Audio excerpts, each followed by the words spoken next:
This is a call for an uprising. Hey, I'm just kidding, you guys. Some of you might be familiar with that channel. Some of you might not. If you don't know, there's a channel on YouTube called A Call for an Uprising. It's a religious truther. He makes absolutely great content. This guy is waking up the masses for real. So shout out to him. The reason I mention him is because today he uploaded a video about brainwashing. And the video he uploaded was like a production from like 20 years ago. But anyway, you guys definitely need to see this. I'm only going to play 20 minutes of it, and here's why. At 20 minutes, I had an epiphany. There was nothing more I needed to hear. So, is everybody familiar with these stories and videos that come out on YouTube about celebrities being cloned? They'll go crazy, like Kanye West, Britney Spears. They'll go crazy, then they'll go to the mental ward. They'll come back out and there'll be something different, something a little off about them. But to the point that people think they've been replaced, that they're not those same people anymore. Well, watching this video you're about to see, keep that in mind because this is exactly what's happening. These celebrities, politicians, these people in the media, they're not being cloned. They're having their brains washed. They're having their memory completely erased. In the 20 minutes I'm about to play for you, there's a woman who went to a psych ward in Canada. They erased her memory in a matter of like a week with electroshock therapy and some other things. And keep in mind, this was in the 60s.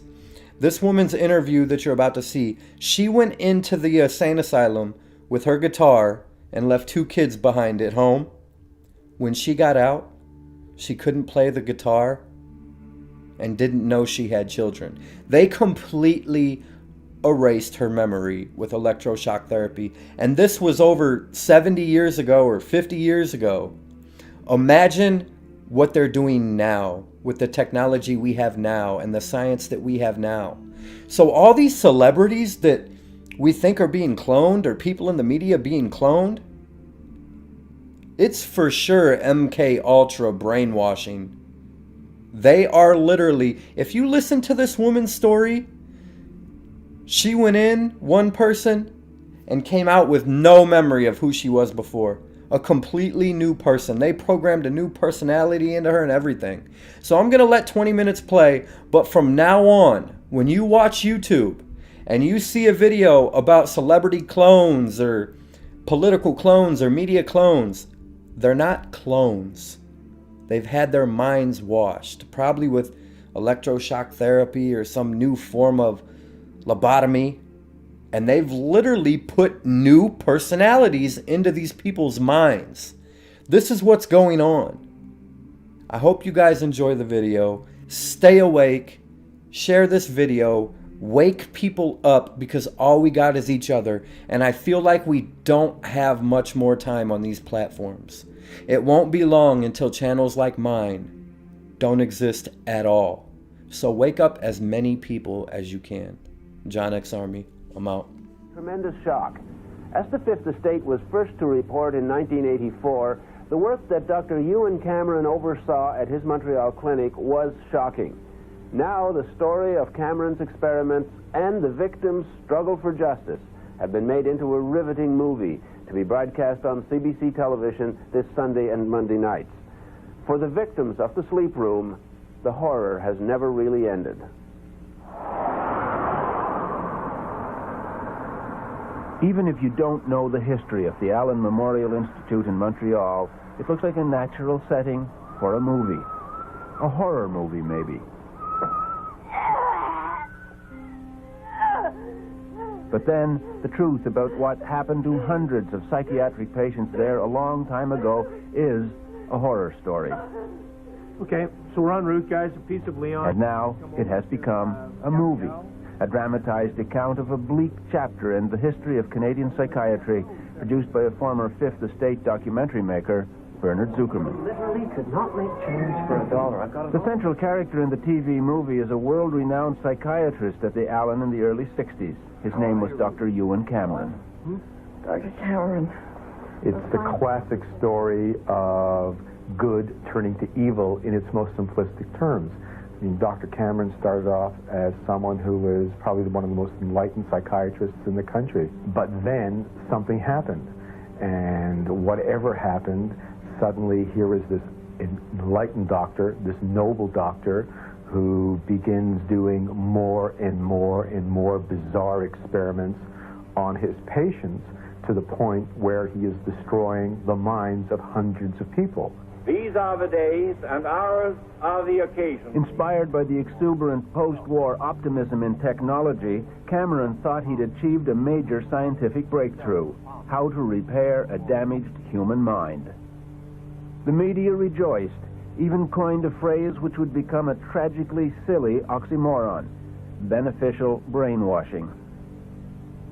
Linda MacDonald was a young mother with 5 children under the age of 5 when she started feeling low. Her family doctor knew just the man to make her better. I was tired, I was depressed, my back was hurting.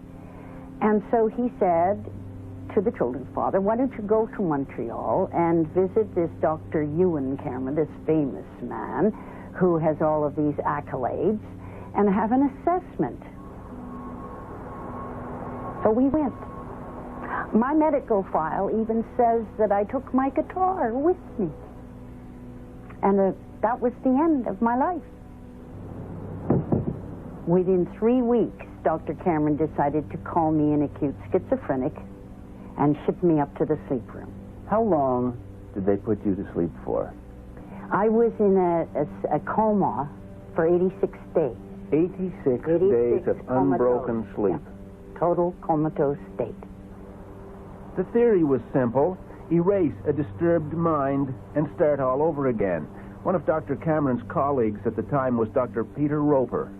The aim, I think, really was to wipe out the patterns of thought and behavior which were detrimental to the patient, which were sick, and replace them with healthy patterns of thought and behavior. I think this may have been stimulated by the effects of the American prisoners of war in Korea, how they seem to have been brainwashed.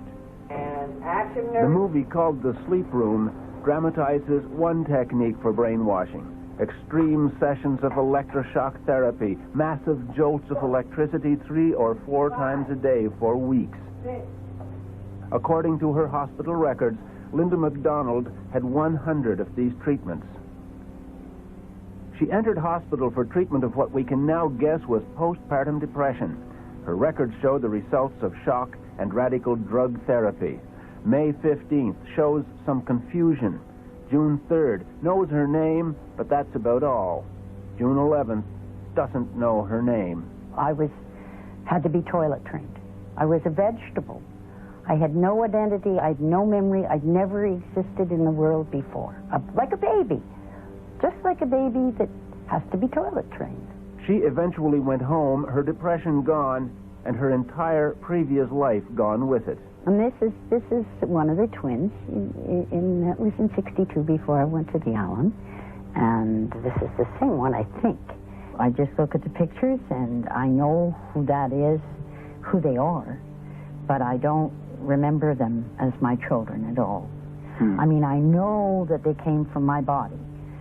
But there's no, that's all. I don't know, and that's because I was told that.